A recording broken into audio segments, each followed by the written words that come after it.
menjelaskan materi mengenai SLPDP. SLPDP di sini SLPDP versi saya ya. Karena yang saya gunakan sebagai acuan adalah yang saya gunakan dalam seleksi LPDP pada tahun 2022 kemarin kayak gitu teman-teman. Mungkin boleh next Kak Hana. Oke, sebenarnya ada pepatah tak kenal maka tak sayang ya teman-teman ya. Sebenarnya perkenalkan teman-teman, nama saya Fajar Nugroho. Saya berasal dari Kota Magelang, Jawa Tengah. Mungkin teman-teman ada yang pernah dengar Candi Borobudur. Ya, di situ dekat rumah saya ya, bukan rumah saya, tapi rumah saya dekat di Candi Borobudur, saya di Kota Magelang. Dan untuk saat ini, insya Allah saya akan melanjutkan studi saya di jurusan MSc Biobased Science di Wageningen University Research di Belanda. Insya Allah saya akan memulai perkuliahan saya pada bulan Agustus ini, tahun 2023 ini. Dan sebelumnya saya menempuh pendidikan S1 saya di Universitas 11 Maret Surakarta di jurusan Agroteknologi atau Pertanian, begitu teman-teman. Mungkin bisa dilanjutkan ke Ana. Oke, kita ini ya, untuk hari ini akan membahas mengenai good essay dan bad essay. Apa-apa aja yang akan kita butuhkan untuk menyusun essay dalam seleksi LPDP kayak gitu teman-teman. Karena apa? Karena essay merupakan salah satu bagian yang sangat penting sekali dalam seleksi LPDP. Karena apa? Karena nanti saat teman-teman wawancara yang akan dijadikan sebagai sumber atau acuan untuk melakukan evaluasi kepada teman-teman untuk melakukan penilaian dari panitia LPDP adalah essay yang teman-teman tulis. Dan maka dari itu teman-teman perlu menyiapkan essay teman-teman dengan sangat-sangat prepare, sangat-sangat baik. Karena apa? Karena saat teman-teman dapat menyusun essay dengan sangat baik, maka teman-teman dapat memberikan jawaban atau mungkin value apa yang ingin teman-teman bawa saat teman-teman mendaftar LPDP kayak gitu ya. Mungkin bisa di next slide, Kak. Oke, di sini saya memberikan beberapa poin ya untuk apa itu good essay dan apa itu bad essay di sini. Dan teman-teman mungkin sudah ada banyak yang mungkin berpengalaman sebelumnya dalam lomba KTM atau lomba KTI atau mungkin lomba-lomba karya ilmiah tulis atau mungkin lomba essay seperti itu ya teman-teman. Nah, tapi di sini kita mau belajar bareng-bareng lagi. Siapa tahu mungkin ada yang belum pernah belajar gitu ya tentang essay itu seperti apa. Nah, yang pertama mengenai good essay teman-teman, di sini saya memberikan beberapa poin tentang good essay. Yang pertama adalah jelas dan terarah. Apa itu jelas terarah? Jelas dan terarah di sini maksudnya adalah essay yang bagus itu memiliki tujuan yang jelas dan argumen utama yang terorganisir dengan baik, di mana tulisan tersebut memberikan panduan yang jelas kepada pembaca tentang apa dan apa saja yang akan dijelaskan dan dibahas dalam essay tersebut. Lalu yang kedua adalah menggunakan bukti yang kuat. Nah, untuk bukti yang kuat ini merupakan rangkaian dari argumen-argumen dengan bukti pendukung yang kuat di mana berupa fakta atau mungkin statistik atau kutipan atau referensi dari sumber yang kredibel. Misal contoh seperti teman-teman saat ingin menuliskan isi, teman-teman bisa mengangkat isu-isu yang sedang terjadi saat ini, baik dari berita atau mungkin dari penelitian atau mungkin dari sumber-sumber terpercaya lainnya kayak gitu teman-teman. Dan yang ketiga adalah tatanan bahasa dan penulisan yang baik, di mana untuk tatanan bahasa sendiri perlu menggunakan bahasa yang benar, karena di sini kan mungkin teman-teman untuk isi LPDP itu kan bisa menulis menggunakan bahasa Indonesia atau mungkin bahasa Inggris, ya itu bebas, terserah referensi teman-teman senyamannya teman-teman. Karena apa? Karena nanti saat teman-teman di review, kalau mungkin misal begini, oh saya suka nih menggunakan bahasa Indonesia untuk menulisnya karena saya lebih bisa memahaminya. Ya sudah, teman-teman boleh menulis menggunakan bahasa Indonesia. Tapi misal teman-teman merasa kayak, oh saya bisa bahasa Inggris, saya ingin menuliskan isi menggunakan bahasa Inggris. Namun saat wawancara, apakah teman-teman bisa membawakan value yang apa yang teman-teman ingin sampaikan kepada reviewer dari isi teman-teman tersebut atau tidak? Kalau misal teman-teman bisa untuk menguasai bahasa Inggris, why not? Itu merupakan jadi salah satu poin plus teman-teman, bahwa teman-teman itu sangat memiliki keterampilan yang bagus dalam bahasa Inggris. Namun apabila teman-teman ragu untuk menuliskan menggunakan bahasa Inggris, maka teman-teman bisa menggunakan bahasa Indonesia. Even teman-teman tujuan kampusnya di dalam ataupun luar negeri itu terserah, bebas aja teman-teman. Begitu. Terus yang keempat, terorganisir dan baik, di mana isi yang baik memiliki struktur yang terorganisir, di mana paragraf-paragrafnya itu memiliki alur yang logis dan saling berhubungan dengan baik, dan ada transisi yang halus antara bagian-bagian di antara tulisan. Jadi dari paragraf ke paragraf itu kohesi dan koheren. Jadi ada sangkut pautnya kenapa di paragraf ini seperti ini, dan di paragraf selanjutnya bisa mengangkat sebab akibat dari paragraf sebelumnya dan seterusnya seperti itu teman-teman. Lalu yang kelima, pemikiran kritis dan analisis yang mendalam, di mana isi yang baik itu menunjukkan pemikiran yang kritis dari teman-teman, di mana teman-teman dapat memberikan wawasan baru atau mungkin mempertimbangkan berbagai sudut pandang dan memberikan argumen yang terbukti secara logis. Lalu originalitas. Nah, ini penting banget teman-teman. Karena apa? Karena saat teman-teman ingin menuliskan essay, maka teman-teman perlu menuliskan essay based on pengalaman teman-teman atau experience teman-teman. Di saat teman-teman menuliskan essay dengan sejujurnya berdasarkan apa yang pernah teman-teman lakukan, maka teman-teman dapat memberikan argumen yang valid. Karena apa? Karena yang kita tuliskan itu adalah sesuatu yang real, fakta, bukan sesuatu yang mengada-ada, begitu teman-teman. Karena terkadang ada mungkin beberapa dari kasus yang lalu teman-teman yang tidak lulus LPDP karena essay-nya itu merupakan hasil plagiarisme, mungkin copy paste dari internet atau sumber lain karena mungkin malas untuk menuliskan essay, jadi dari situ mereka kesulitan dalam menjelaskan value dari essay yang mereka tuliskan kepada wawancara saat wawancara kayak gitu.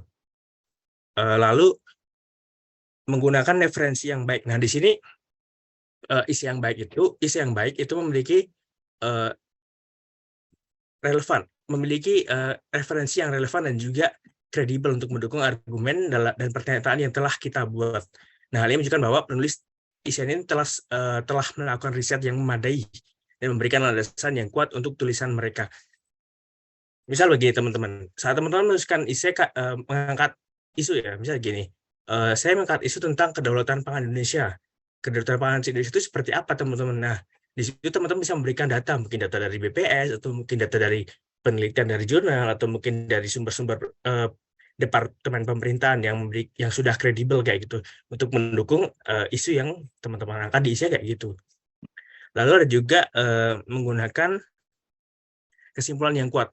Kenapa teman-teman perlu menggunakan kesimpulan di sini? Karena essay yang baik itu memiliki kesimpulan, yaitu berupa ringkasan untuk meyakinkan bahwa ini merupakan sebuah rangkuman argumen utama yang memberikan ringkasan dari poin-poin penting dan menawarkan pandangan air yang sangat kuat bahwa essay ini memiliki ringkasannya itu seperti ini loh, dari semua yang sudah kita tulis itu ada penjelasan yang singkat, jadi intinya seperti itu teman-teman.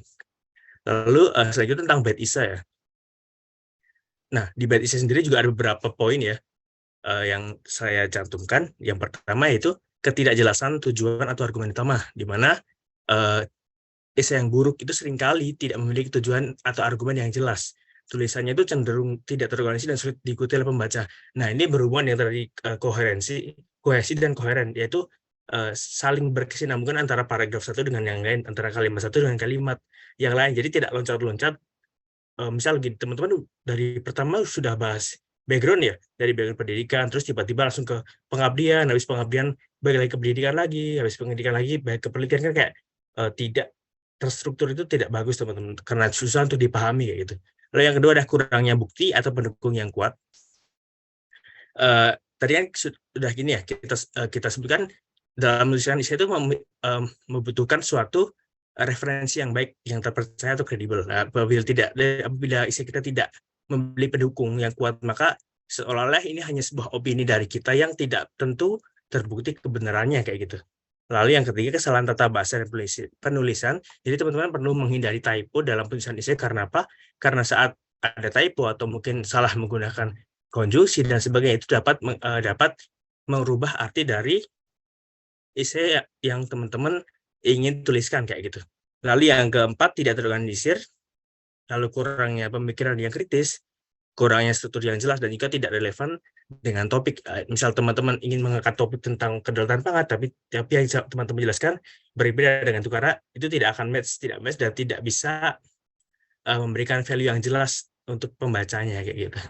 Oke, mungkin bisa di next Kak Hana. Oke.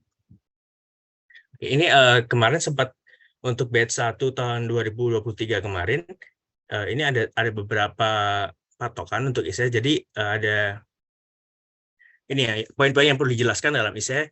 LPDP batch 1 kemarin, sempat saya baca juga dari teman-teman yang sudah lolos kemarin.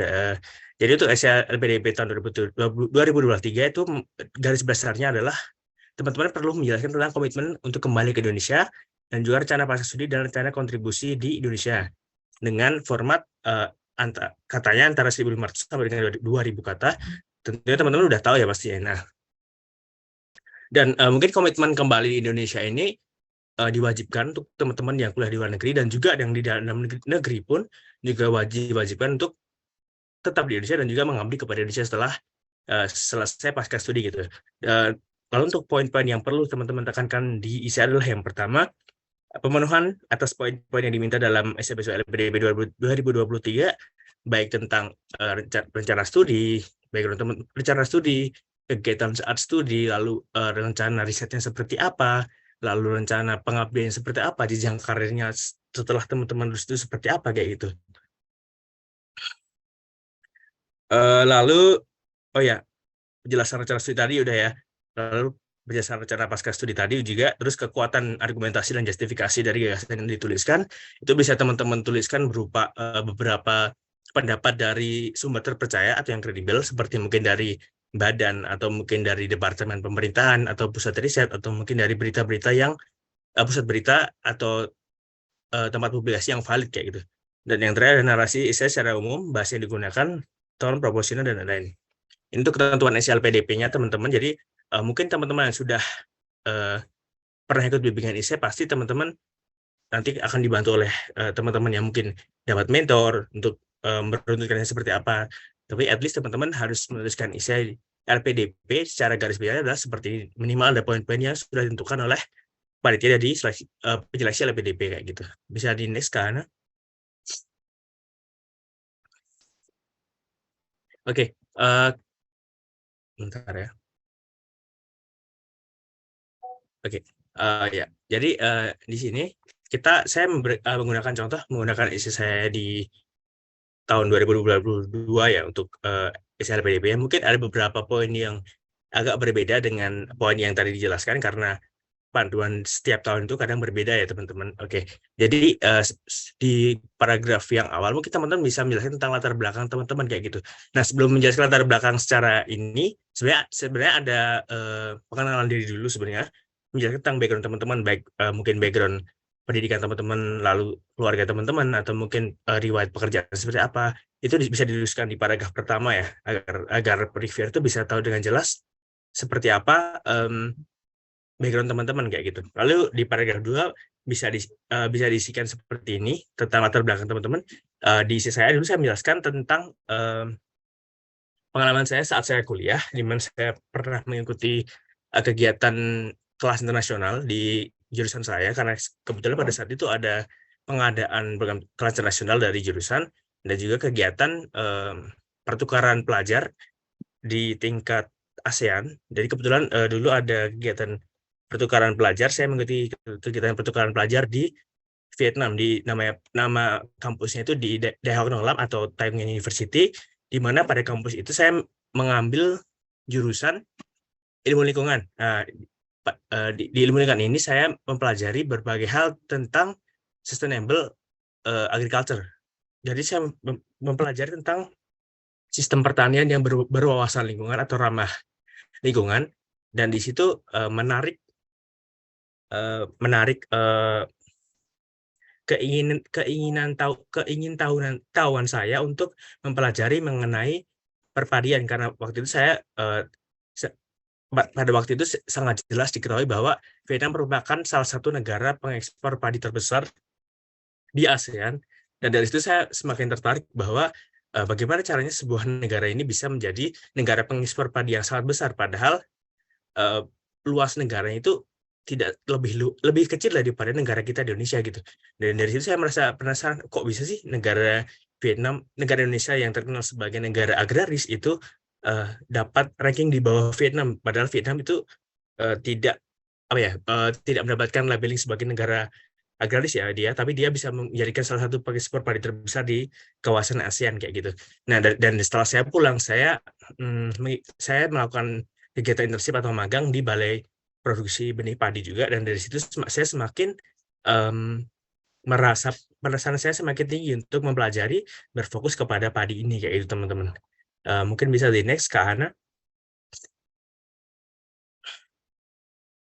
Oke, untuk paragraf setelah saya menjelaskan tentang background penelitian saya, background riset saya mengenai tanaman padi, lalu saya mengangkat yang kedua adalah mengangkat isu, di mana saya menggunakan data dari BPS pada waktu itu mengenai kegiatan impor beras yang dilakukan oleh pemerintah di Indonesia.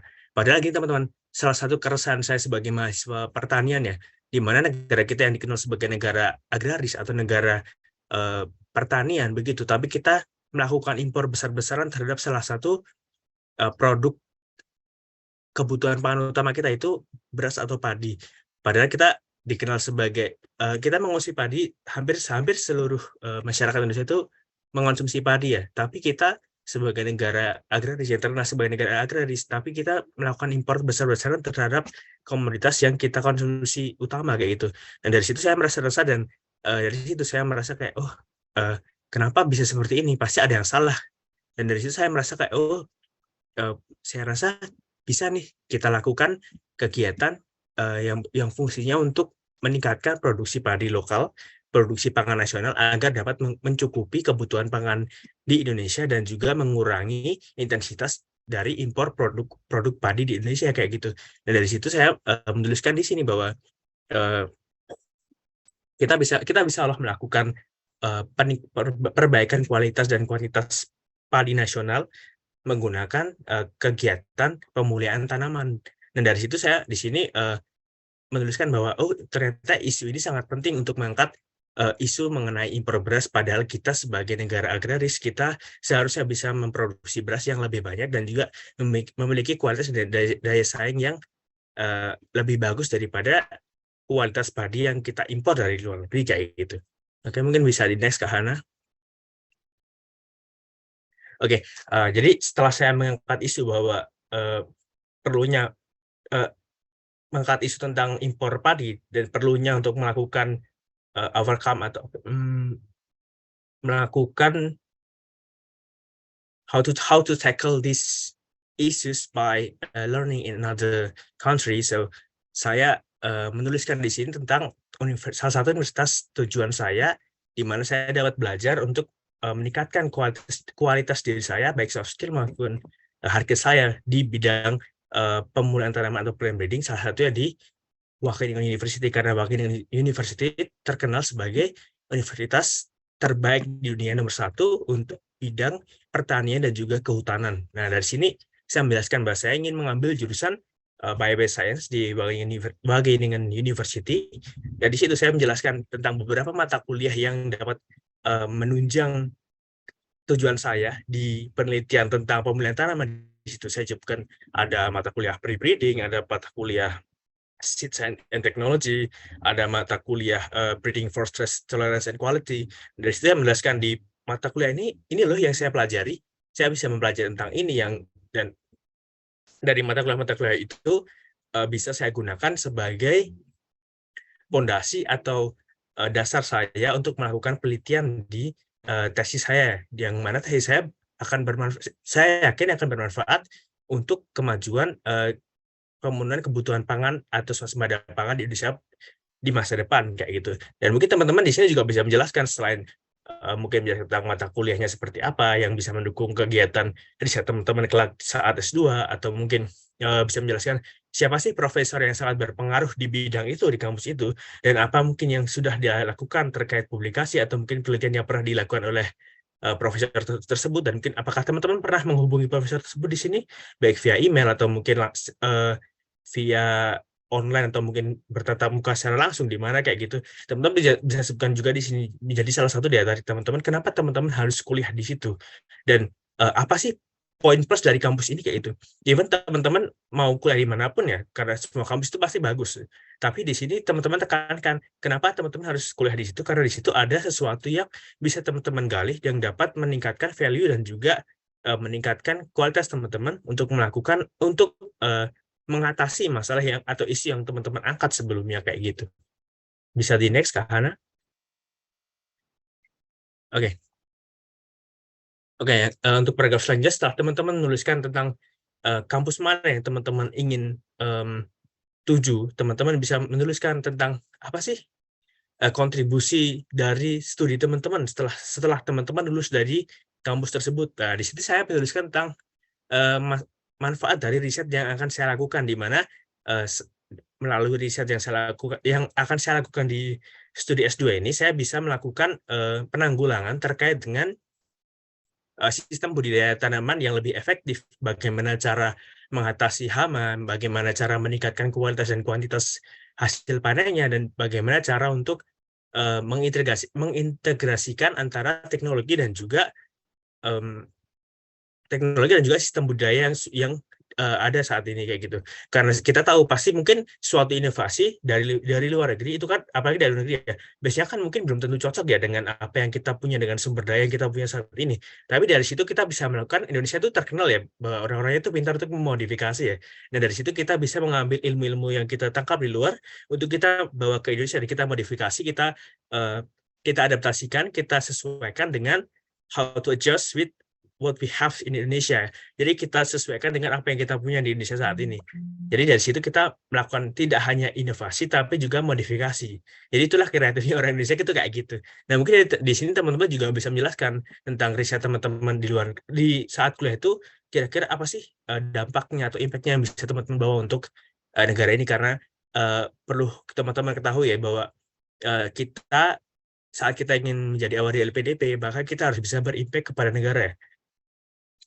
Even, di bidang apapun, karena tujuan LPDP salah satunya adalah untuk mengabdi, dan bagaimana caranya kita setelah lulus dari studi, kita pulang ke Indonesia, kita stay di Indonesia, dan juga bisa mengaplikasikan ilmu yang kita dapatkan selama studi untuk pembangunan negara, kayak gitu. Oke, gitu mungkin bisa di-next lagi, Kak. Oke, selanjutnya bisa di, bagian penutupnya, mungkin setelah teman-teman menjelaskan tadi terkait manfaat studi teman-teman itu seperti apa, setelah teman-teman, selesai kuliah, di bagian penutup teman-teman bisa menjelaskan tentang, rencana pengabdian teman-teman dan juga rencana jenjang karir teman-teman. Misal begini, eee, teman-teman ingin mengabdikan ilmu teman-teman, misal saya ingin menjadi seorang peneliti di, Badan Riset Nasional Indonesia, BRIN, menjadi seorang peneliti untuk mengembangkan komoditas padi, jenis-jenis padi lokal di Indonesia bisa menjadi, jenis-jenis yang lebih unggul, yang mana, dapat meningkatkan minat konsumsi, masyarakat untuk membeli padi lokal daripada untuk melakukan, impor dari luar negeri, kayak gitu. Nah, mungkin teman-teman juga bisa menjelaskan nih, Kak, sesuai dengan bidang teman-teman ya, kayak rencana pengabdian teman-teman itu seperti apa di situ, dan juga di situ teman-teman bisa menjelaskan, misal teman-teman, setelah pulang saya ingin mengabdi di mana, terus siapa, tokoh-tokoh atau pihak yang bisa teman-teman ajak untuk berkolaborasi untuk melakukan pengabdian tersebut. Misal gini, saya pernah, melakukan apa namanya, mock up dengan teman-teman yang lolos kemarin. Misal gini, mereka ingin waktu itu mengangkat tentang isu, pemberdayaan wanita. Siapa yang bisa diajak untuk melakukan kolaborasi? Misal, eee, mengajak kolaborasi, dinas pemberdayaan wanita, dinas tentang HAM, kayak gitu. Jadi teman-teman bisa melakukan apa ya, mengira-ngira kira-kira siapa saja instansi yang bisa diajak oleh kolaborasi teman-teman, kayak gitu. Nggak harus instansi pemerintah, swasta juga bisa, even, yang penting bisa memuluskan tujuan kontribusi teman-teman, dan juga bisa memberikan impact yang besar kepada masyarakat, kayak gitu. Dan juga bisa teman-teman menjelaskan tentang rencana, profesi teman-teman. Misal setelah saya lulus, Pak, saya ingin, bekerja di sini. Lalu, 3 tahun setelah saya lulus, saya menepati posisi sebagai kepala di lab ini. Lalu setelah 5 tahun saya akan menjadi posisi di sini, 10 tahun saya akan menjadi, kepala cabang atau GIBA. Teman-teman juga menjelaskan seperti itu. Dari sini, agar apa, agar teman-teman jelas bahwa, "Oh, saya tuh punya rencana jenjang karir itu seperti ini." Even nanti mungkin di lapangan setelah lulus tidak seperti itu pun nggak masalah, yang penting saat ini teman-teman sudah bisa menjelaskan bahwa, "Oh, aku tuh nggak cuma ngawang gitu loh, setelah lulus S2 itu saya udah punya rencana bahwa saya harus di sini, harus di sini, harus di sini. Target saya setiap tahunnya tuh jelas, saya harus ngapain aja." Kayak gitu teman-teman. Itu lebih baik ditulis di IC sekalian apabila teman-teman nanti agar saat wawancara teman-teman bisa menjelaskannya lebih jelas. Kalau mungkin teman-teman merasa oh ya itu udah di luar kepala saya, nggak ditulis di IC nggak apa-apa ya. Cuman kalau lebih bagusnya ditulis di IC karena apa? Karena biar teman-teman bisa mempelajarinya lebih dalam lagi dan teman-teman bisa tahu nih kira-kira apa-apa aja yang targetan teman-teman setelah teman-teman lulus kayak gitu. Karena nanti setelah teman-teman mungkin amin ya Kak, semoga lolos di tahap 1 terus tahap 2 sampai tahap wawancara, amin ya. Dan nanti setelah diwawancara itu teman-teman apa sih yang bakal jadi landasan teman-teman untuk diwawancara itu dari ISE di seleksi administrasi. Makanya kenapa teman-teman harus bikin ISE sebaik-baiknya karena eh, kebanyakan teman-teman yang mungkin belum rezeki untuk gabung jadi awari LPDP itu karena mereka isinya masih mungkin tidak terorganisir atau mungkin isunya kurang kuat atau mungkin alasan-alasan lainnya kayak gitu teman-teman. Jadi sebaik mungkin dari saat ini teman-teman harus mempersiapkan diri teman-teman agar apa? Agar teman-teman bisa belajar dari situ dan saat teman-teman wawancara, teman-teman udah nggak bingung lagi nih. Kira-kira kalau diberikan pertanyaan itu teman-teman bisa memberikan argumentasi yang real dan juga value apa yang teman-teman bawa saat ingin wawancara itu sudah jelas di situ kayak gitu teman-teman. Oke, mungkin bisa di next Kak Hana. Oke, teman-teman mungkin itu aja dari saya. Mungkin teman-teman yang pengen tanya-tanya bisa DM saya di WA atau mungkin di Instagram juga boleh, kita nanti follow-followan ya di @bramastafjr boleh di situ. Dan ingat teman-teman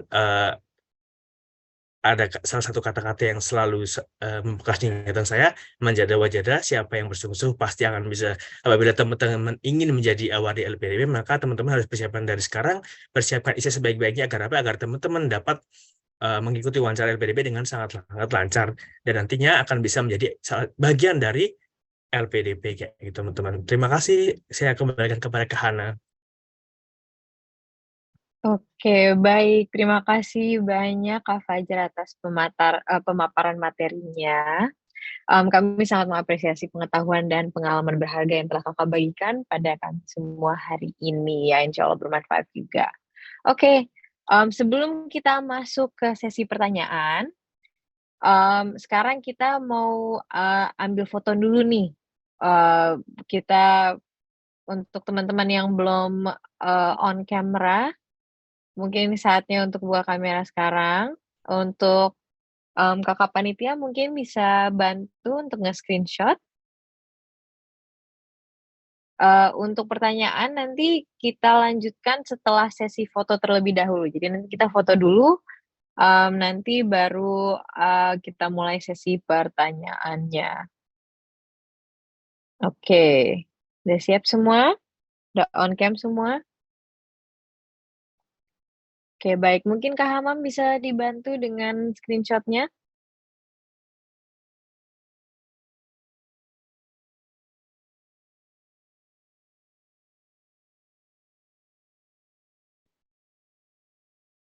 Oke. Oke, baik. Ayo, untuk pertanyaannya bisa ditahan dulu? Oke, baik. Kita foto sekarang ya. Siap, ayo. Gaya dulu. 1, 2, 3. Ya, sekali lagi. Ayo, 1, 2, 3. Baik. Terakhir. 1, 2, 3. Baik. Oke, terima kasih semuanya. Selanjutnya kita akan, membuka sesi tanya jawab. Jadi, untuk yang ingin bertanya, bisa langsung raise hand dan bisa bertanya langsung ke Kak Fajarnya. Jadi, kalau misalnya dari komen mungkin bisa, DM Kak Fajar sendiri, nanti tinggal kalau misalnya yang sekarang itu, kita,